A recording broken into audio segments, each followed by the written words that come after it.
Today's an absolute tragic day for the city of Charlotte and for the profession of law enforcement.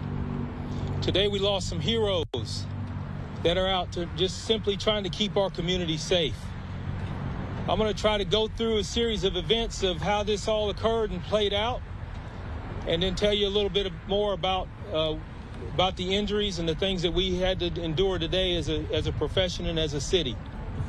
So about 1:30 p.m. this afternoon, the U.S. Marshals Fugitive Task Force went to the 5,000 block of Galway Avenue in an attempt to serve a warrant on an individual for possession of firearm by a convicted felon.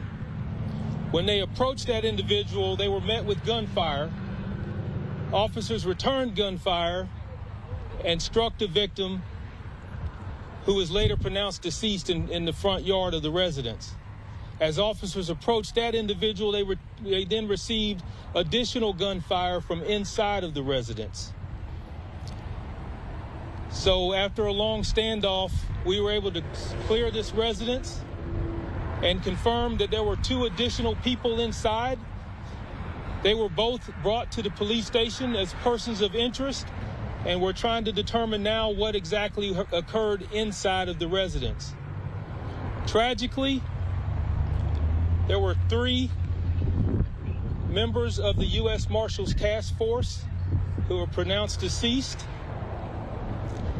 and there were 4 CMPD officers who were shot, one being in critical condition, who is now in the hospital fighting for his life.